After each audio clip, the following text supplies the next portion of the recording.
According to reports from Reference News Network and other media outlets, during a dinner with members of Congress at the White House, Trump suddenly claimed that India had 5 fighter jets shot down at that time. His remarks seemed casual, but they were actually a severe humiliation to India by the United States. First of all, Pakistan had announced that it had shot down 5 Indian fighter jets with no losses to its own aircraft.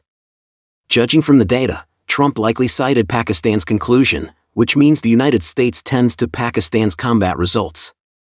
Secondly, after the India-Pakistan air battle, photos of the wreckage of Indian fighter jets spread widely, including images of the wreckage of Rafale fighter jets that India had purchased from France.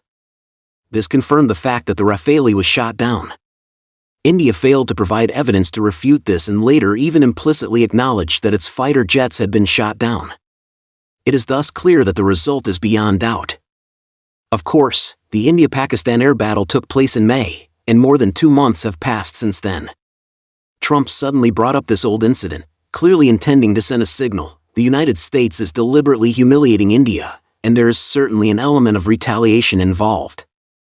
In fact, on the issue of the India-Pakistan conflict, Modi has never paid heed to Trump. Regarding Trump's claim of U.S.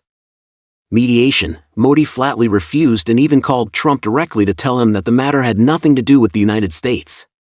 This was equivalent to slapping Trump in the face from a distance. Modi's falling out with Trump also symbolizes the reality that U.S.-India relations are deteriorating.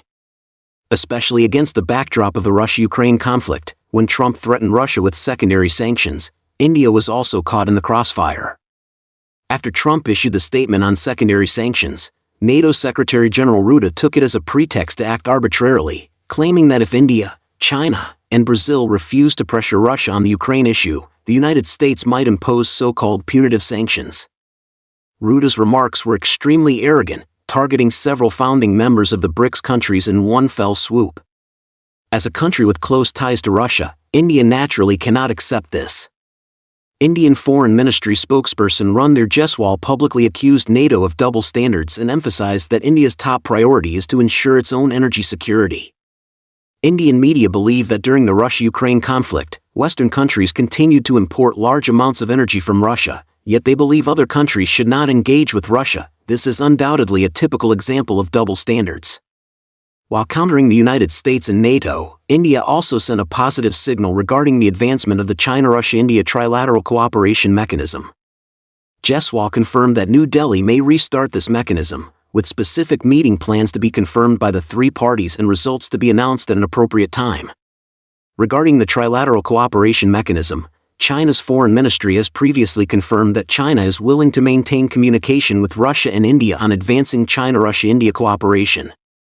It is evident that after repeatedly being hit by the United States and Western countries, India has begun to adjust its stance, seeking to improve relations with China and hoping to reduce its dependence on the West through channels such as China-Russia-India cooperation. Of course, India's shift in attitude is likely to anger the United States and trigger retaliation from Washington. Therefore, Trump's disclosure of the India-Pakistan battle results was clearly intended to embarrass India.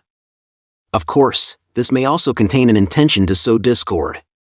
Because Pakistan mainly relied on J-10C fighter jets and PL-15 air-to-air missiles to achieve this combat result. Trump suddenly brought up the outcome of the air battle, precisely to provoke India and make India hold a grudge. The United States certainly does not want to see an improvement in China-India relations, and Trump is clearly trying to stir up tensions.